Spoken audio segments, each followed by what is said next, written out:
आत्मसुचे आत्मतत्त्वै सह विद्यातत्त्वै सह भगवत्तत्त्वै सह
উলুধ্বনি দাও।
काम करो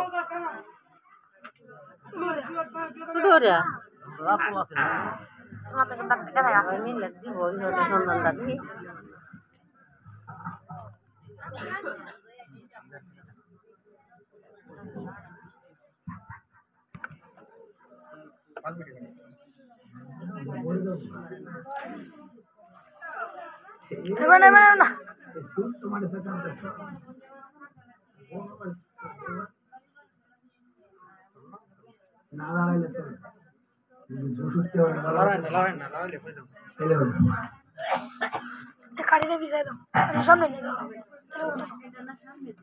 কাটিটা পিছাই সামনে দাও, কাটিটা পিছাও।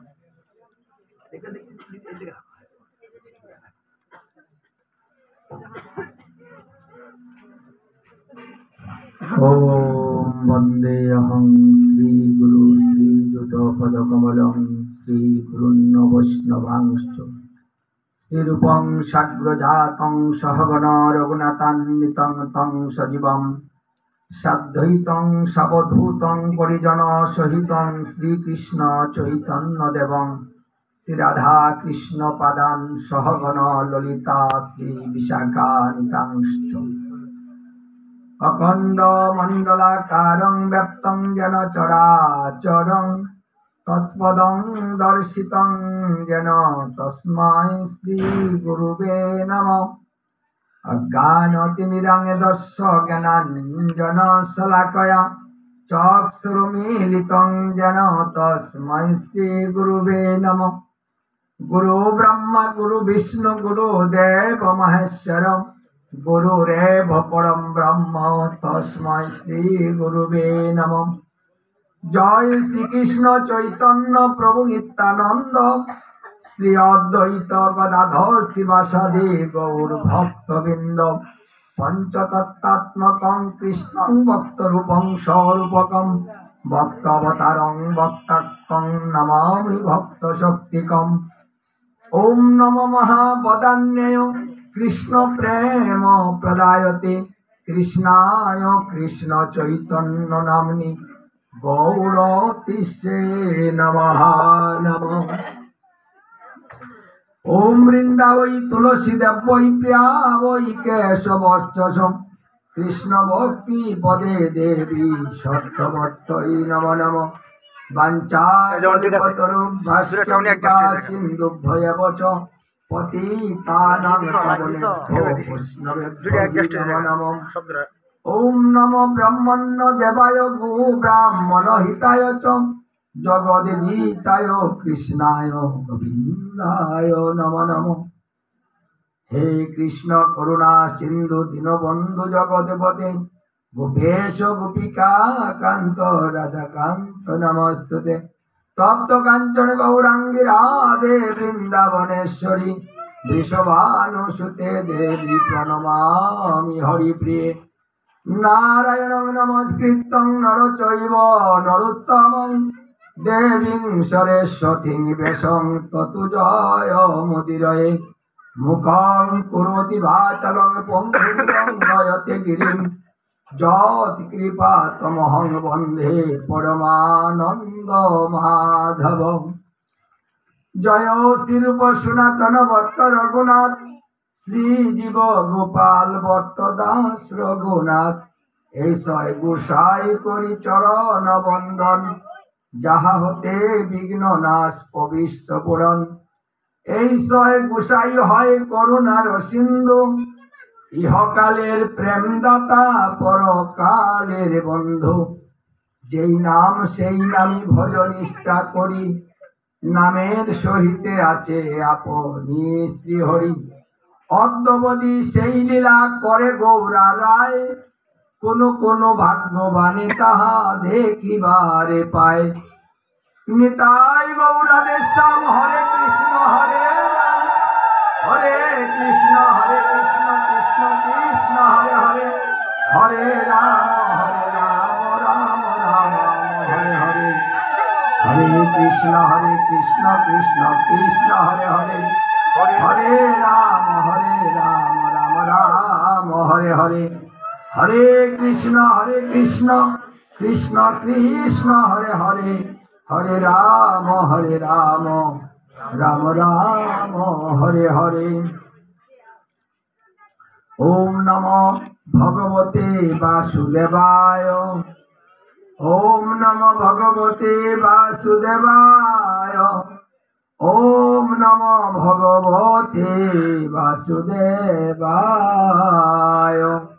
भागवत भगवान भागवत भगवान भागवत भगवान। गंतरा श्रीमद भागवतम के गंतरा श्रीमद भागवत गीता की चैतन्य महाप्रभु की भागवत गीताल की जम्बुद्वीप की सारा पृथ्वी की श्याम मनंतर की कृष्ण भजन की गीता भागवत आलोचना की शुभ दिवस उपलक्षे भक्तवृंदेर आगमन गीता भागवत आलोचना की भुवन मंगल हरिनाम संकीर्तन की हरे कृष्ण।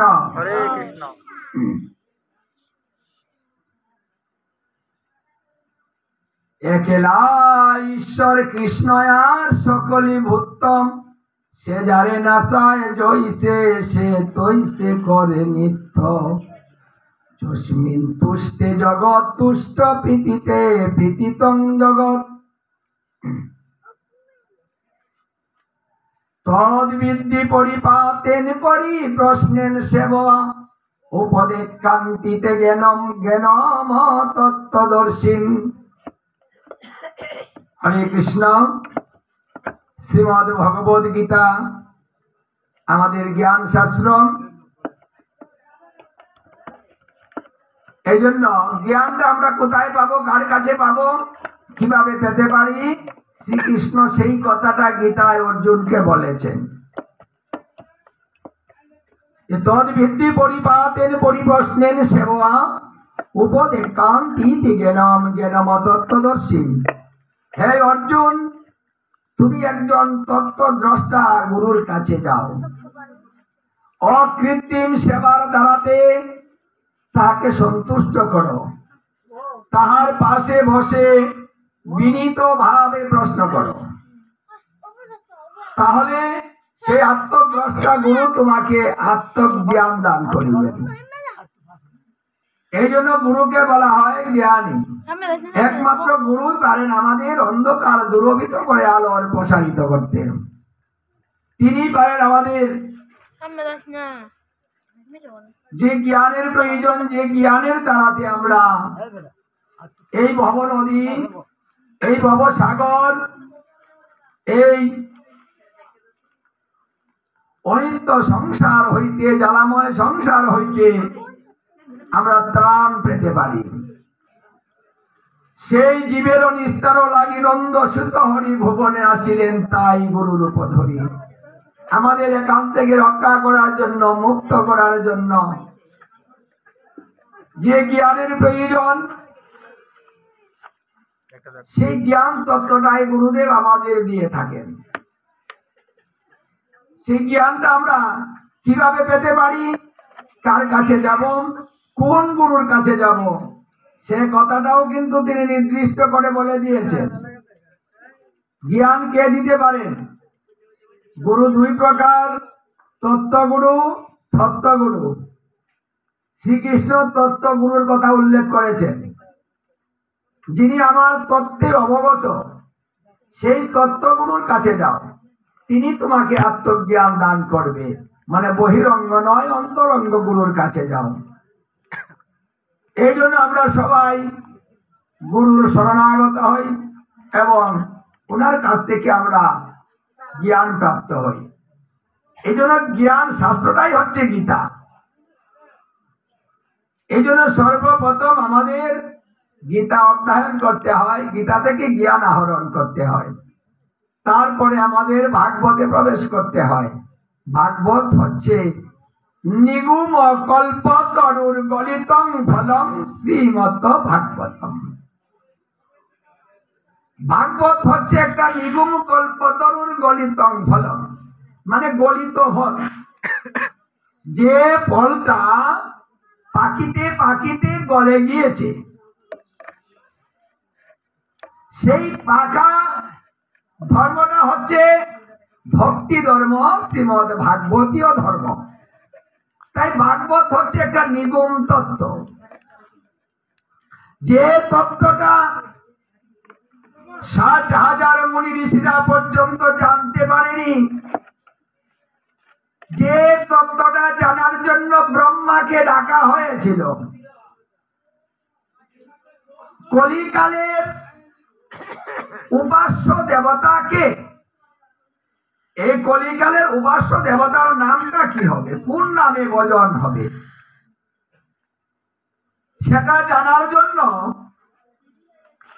60,000 মুনি ঋষিরা বলাবলি করতেছিলেন, কিন্তু এই তত্ত্বটা কেউ জানতে পারেনি।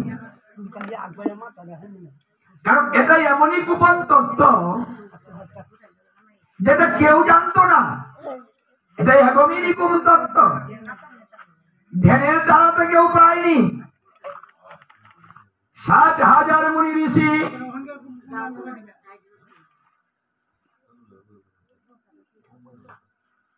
ব্রহ্মাকে আহ্বান করেছিলেন, হে ব্রহ্মদেব, আপনি বলে দেন কলিকালের উপাস্য দেবতার নাম কি হবে, উপাসনা পদ্ধতি কেমন হবে, কোন নামে হবে, এবং মানুষের আচার আচরণ ব্যবহার কেমন হবে। পাপাচ্ছন্ন চতুর্দিকে অন্ধকার, এ থেকে মানুষ কি করে মুক্তি লাভ করবে? এই তত্ত্বটা জানার জন্য ব্রহ্মাকে আহ্বান করেছিলেন। ব্রহ্মা আসলেন, ব্রহ্মাকে শৌনক ঋষি প্রশ্ন করলেন, কিন্তু ব্রহ্মা বললেন এই তত্ত্বটা আমার জানা নেই, আমি জানি না। কলিকালের উপাস্য দেবতা কে হবে আমি বলতে পারবো না, জীবের গতি কি হবে আমি সেটাও বলতে পারবো না। 60,000 মুনি ঋষি স্তম্ভিত হয়ে গেলেন।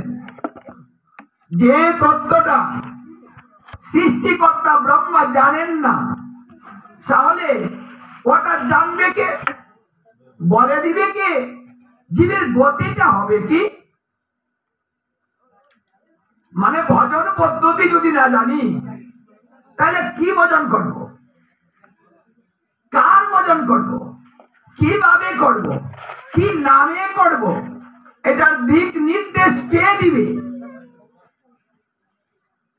হে ব্রহ্মদেব, আপনি সৃষ্টিকর্তা, আপনি সর্বপ্রথম নারায়ণ দর্শন করেছেন, আপনি সর্বপ্রথম 4টা শ্লোক পেয়েছেন এবং আপনি চতুর্বেদের বক্তা। আপনি যদি এই তত্ত্বটা না জানেন তাহলে এই তত্ত্বটা বলবে কে, জীব পাবে কোথায়, তাহলে গতিটা কি হবে? ব্রহ্মা বললেন হে মুনি ঋষিগণ, তত্ত্বটা আমি জানি না, তবে জানার ব্যক্তি আছে। কে জানে? একজন শুদ্ধ ভক্ত জানে। ভক্ত ভিন্ন, ভগবানের তত্ত্ব কেউ জানে না। একনিষ্ঠ নিষ্কিঞ্চন এমন একজন ভক্তের প্রয়োজন। সেই ভক্তে বলে দিবে উপাস্য দেবতার নাম, ভজন পদ্ধতি কি। আচ্ছা, এমন ভক্ত পাবো কোথায় যেখানে আপনি জানেন না? আপনার উপরে কি বড় ভক্ত আরো কেউ আছে? তাকে আমরা কিভাবে চিনব, পাবো কোথায়? ব্রহ্মা বললেন সেই পাওয়ার কিভাবে পাওয়া যাবে সেটাও আমি বলে দিচ্ছি। আপনাদের একটা যজ্ঞ করতে হবে। সেই যজ্ঞটা করতে হবে 1000 বছর। 1000 বছর সংকল্প করে একটা যজ্ঞ করবেন। তবে আমার বিশ্বাস, আমি কথা দিলাম 1000 সময়ের ভিতরে একজন কৃষ্ণ ভক্ত আসবে। আপনাদের যজ্ঞের উদ্দেশ্য হবে একজন শুদ্ধ ভক্ত। আচ্ছা, বিষয়টা একটু ভালোভাবে চিন্তা করুন তো। একজন ভক্তের মূল্য কত? একজন ভক্তের কাছে একটা প্রশ্ন জিজ্ঞাসা করা হবে, আর সেই ভক্তটাকে আনতে হলে একটা যজ্ঞ করতে হবে। আবার সেই যজ্ঞটার সময় দেওয়া হয়েছে 1000 বছর। এতদিন যজ্ঞ করতে হবে। একটা ভক্তের মূল্য দেখেছেন? আমার মহাপ্রভু এই যে নাম প্রবর্তন করে এই যজ্ঞের মধ্যেও কিন্তু ভক্তের কথাই বললেন। কাকে নিমন্ত্রণ করবেন আপনি, ওটা কিন্তু মহাপ্রভু বলে দিয়েছেন যে নিমন্ত্রণ কাকে করতে হবে, এখানে কে কি কাজ করবে, সব কথা মহাপ্রভু বলেছেন। এখানে ব্রহ্মাও একজন ভক্তের কথাই বললেন। আপনারা কি রাজি আছেন 1000 বছর যজ্ঞ করবেন? 60,000 মুনি ঋষিরা বলছে হ্যাঁ করব, আমরা যজ্ঞ করব, 1000 বছর অপেক্ষাই করব। তবু আমরা তত্ত্বটা জানতে চাই। কোন তত্ত্ব? আজকে আমরা যে ভজনটা পেয়েছি, এই ভজন তত্ত্বটা জানার জন্যই কিন্তু এতগুলা দিন ব্যয় করতে হয়েছিল। দেখুন, রাজি হয়ে গেল 1000 বছরই যত করবে। ব্রহ্মা বললেন, তাহলে আমি একটা চক্র দিচ্ছি। এই চক্র নেমিটা গুড়িতে গুড়িতে যে জায়গায় প্রতীত হবে সেখানে সংস্কার করতে হবে, সেখানে একটা যজ্ঞ কুণ্ডলী করতে হবে, সেখানেই যজ্ঞটা করতে হবে 1000 বছর। তখন চক্র নেমি ব্রহ্মা ছুড়ে মারলেন। এই চক্র নেমি যেদিকে যাচ্ছিল পিছু পিছু 60,000 মুনি ঋষিরাও সেদিকেই যাচ্ছিলেন। কিন্তু যেতে যেতে ওটা নৈমিষ অরণ্যে গিয়ে পতিত হয়েছিল। এই জন্য নৈমিষ অরণ্যে 60,000 মুনি ঋষি ওই স্থানটাকে সংস্কার করে যজ্ঞ কুণ্ডলী করে 1000 বছর সংকল্প করে যমরাজকে নিমন্ত্রণ করলেন। মন্ত্রের দ্বারাতে যমরাজকে আহ্বান করা হলো। যমরাজ আসলেন। মুনি ঋষিরা বললেন, আপনাকে এখানে 1000 বছর থাকতে হবে। আরে জমালয় ছেড়ে দিয়ে 1000 বছর আমি কি করে থাকবো? আমার এই জমালয় চলবে কি করে? বলছে, আপনার জমালয় চলবে না, জমালয় বন্ধ থাকবে, কোনো বিচার হবে না। দেখুন তাদের মুনি ঋষিদের পাওয়ারটা কত ছিল। এই পাওয়ারটা কিন্তু শক্তির নয়, ওটা শক্তির পাওয়ার না। কিসের পাওয়ার? মন্ত্রের পাওয়ার। এদের মন্ত্রের এত পাওয়ার, মন্ত্রের দ্বারাতে যমরাজকে 1000 বছরের জন্য বসিয়ে রেখেছিল। কেন বসালেন? বলছে, হে যমরাজ, আমরা যে পর্যন্ত ভজন পদ্ধতি না জানবো সেই পর্যন্ত কোনো মানুষ মারা যাবে না, তাই আপনার কোনো কাজ নেই, এখানে বসে থাকুন। যমরাজ চুপ করে বসে আছেন। মুনি ঋষিরা যজ্ঞ শুরু করেছেন। কিন্তু যজ্ঞটা যখন মাত্র 12 দিন, 12 দিনের মাথায় কৃষ্ণ ভক্ত এসে হাজির হয়ে গেল।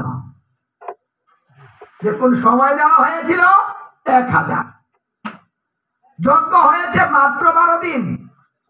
আর এই 12 দিনের মধ্যে একজন শুদ্ধ কৃষ্ণ ভক্ত উগ্রশ্রবা সুতমণি তিনি এসে উপনীত হলেন। দেখুন, ধৈর্য যদি থাকে সুখ আপনার হবে। মুনি ঋষিরা ধৈর্য ধারণ করেছিল 1000 বছর, কিন্তু কাজটা বেশি দিন লাগেনি, স্বল্পেতেই হয়ে গেল। ওই রুমহর্ষর মণির পুত্র উগ্রশ্রবা সুতমণিকে প্রশ্ন করেছিলেন, কলিকালের ভজন পদ্ধতি কি হবে, উপাস্য দেবতার নাম কি হবে। সেই নৈমিষ অরণ্যের সর্বপ্রথম 60,000 মুনি ঋষির কাছে উগ্রশ্রবা সুতমণি প্রকাশ করেছিলেন ভজন পদ্ধতি। কলিতে ভজন হবে কৃষ্ণ ভজন, কৃষ্ণ নাম ভজন। কলিতে ধর্ম হবে নাম সংকীর্তন, নামেই হবে কলির ধর্ম। কলি বিপদগামী পাবার জন্য। কিন্তু হে মুনি ঋষিগণ,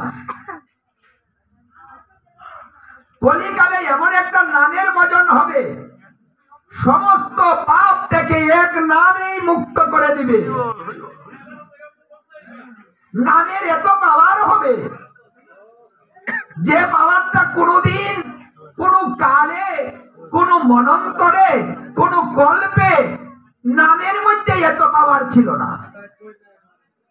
এবার সেই পাওয়ার এই কলিকালের জীবকে দিয়ে নাম প্রচার করা হবে। তাই কলিতে ধর্ম হবে সুজা। নাম হচ্ছে একটা সুজা ধর্ম। আপনারা যে নামের আয়োজন করেছেন সেই নামের কথাই বলা হয়েছিল।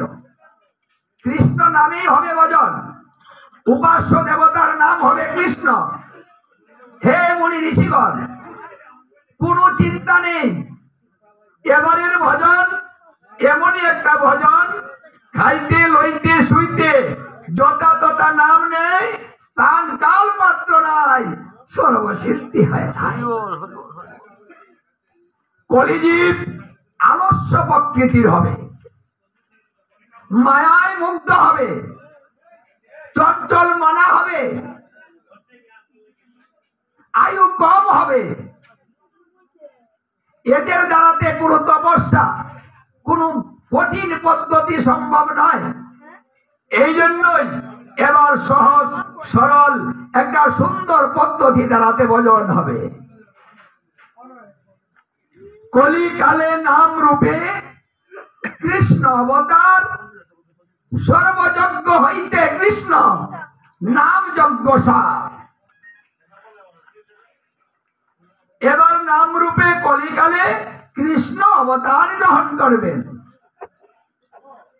যেই নাম সেই নামই, নাম নামের মধ্যে কোনো ভেদ থাকবে না।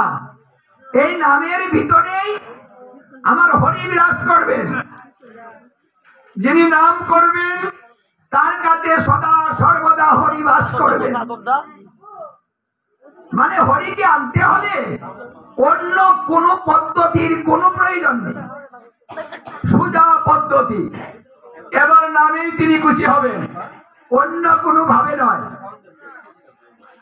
হরে কৃষ্ণ নাম যিনি একবার উচ্চারণ করিবেন, অনন্ত কোটি ব্রহ্মাণ্ডে যত নাম আছে একসঙ্গে উচ্চারণ হয়ে যাবে।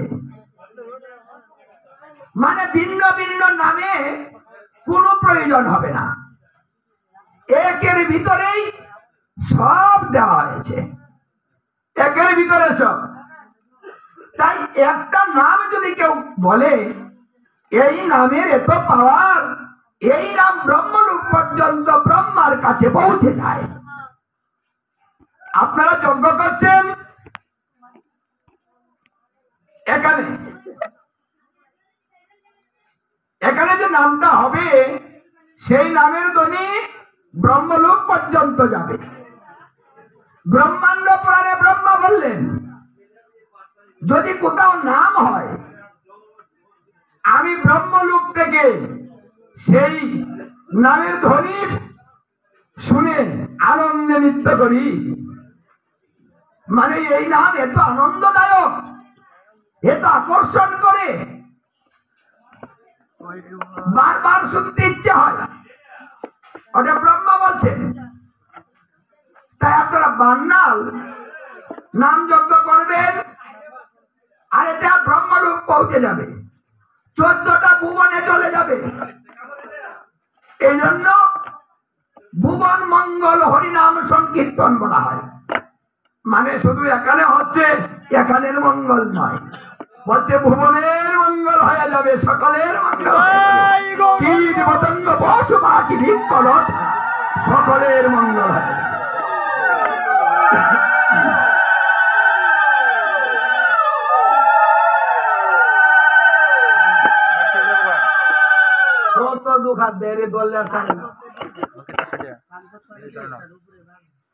কথা বলো না।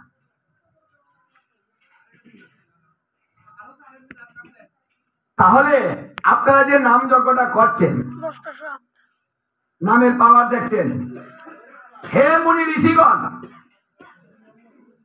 কলিতে ধর্ম হবে নামের যজ্ঞ, নাম দিয়ে যজ্ঞ হবে। সেই যজ্ঞে যারা আসবে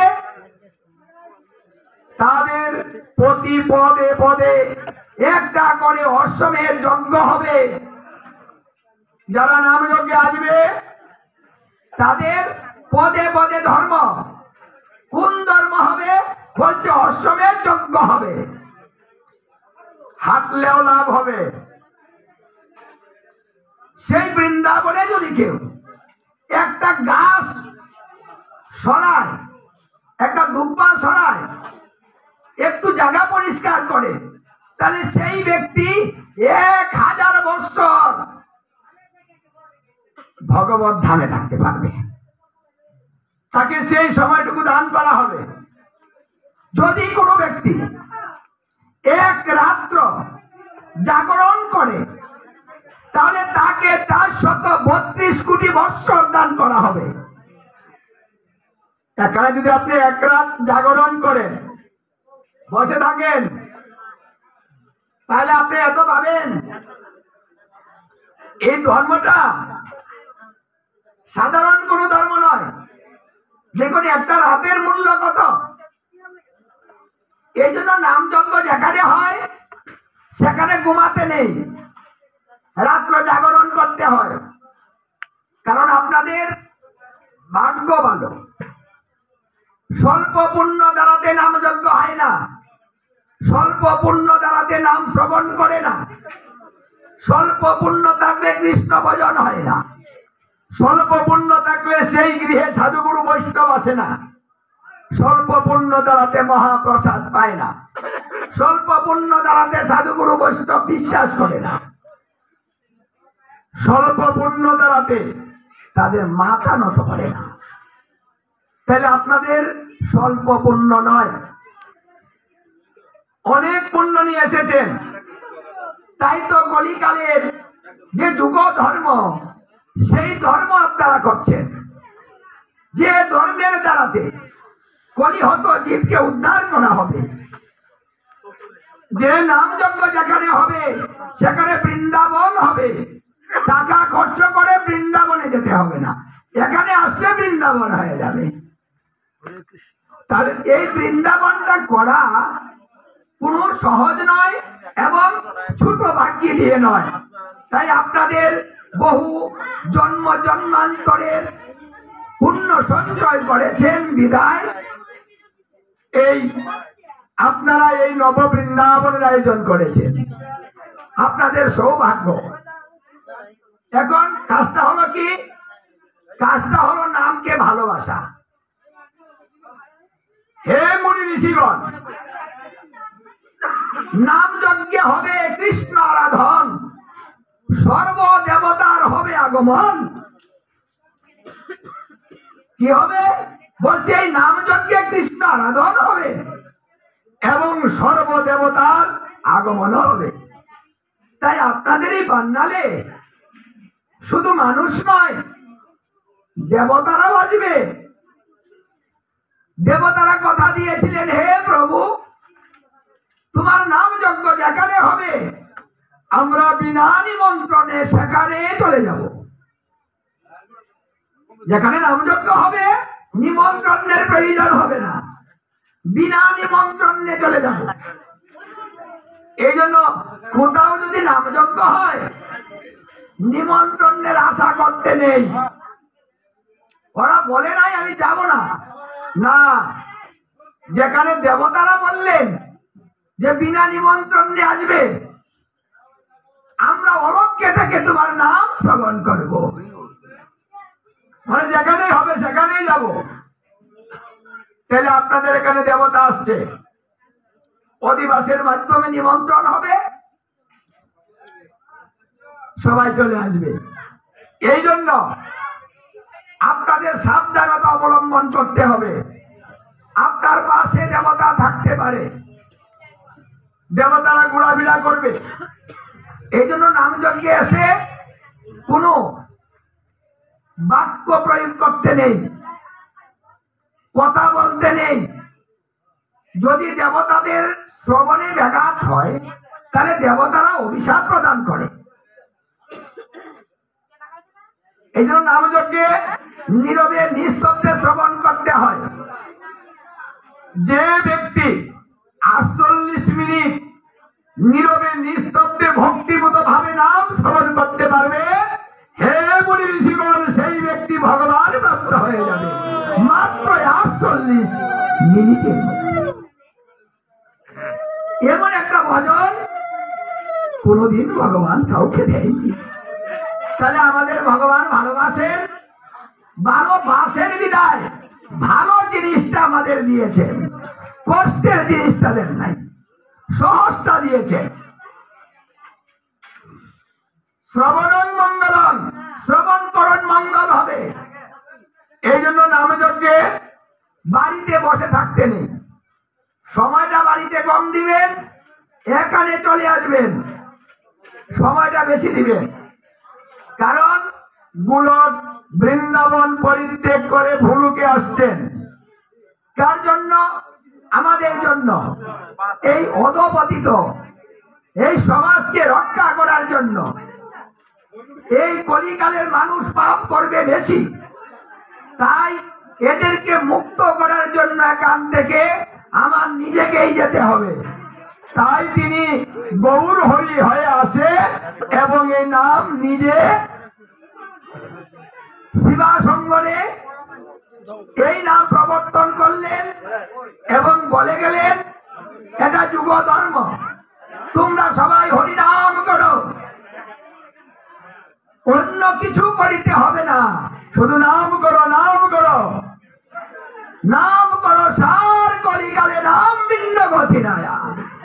বলছে হরিনাম করো, আর কিচ্ছু করার প্রয়োজন নেই। কারণ নাম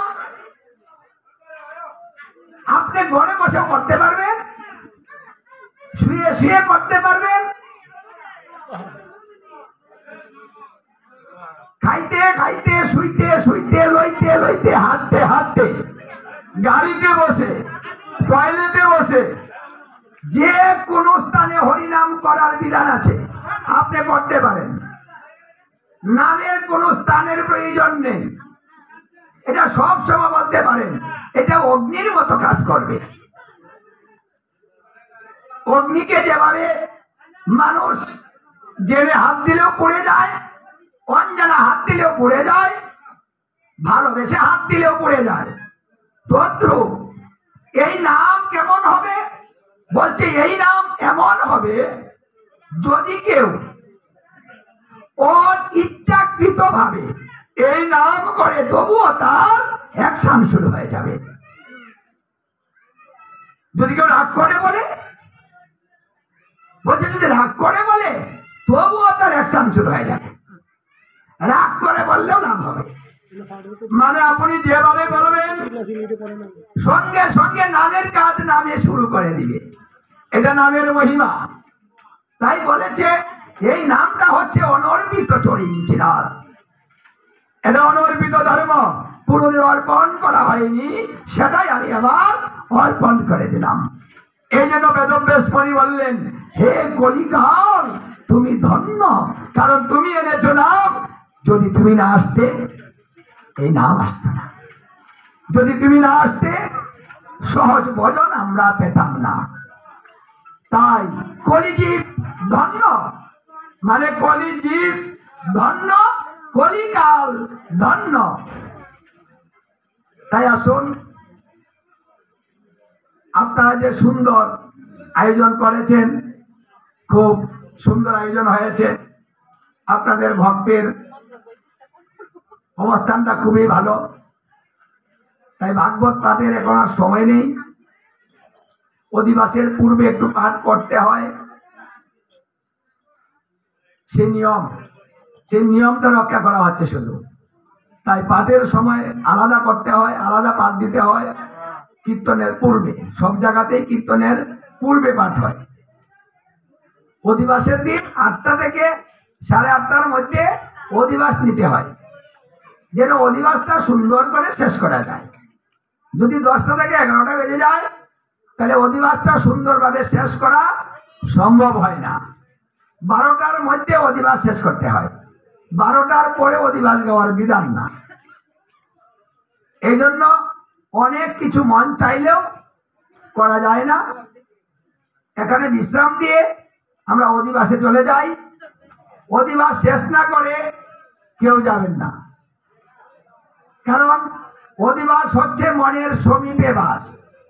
অধিবাসের মাধ্যমে আপনার মনে গোবিন্দ প্রবেশ করবেন।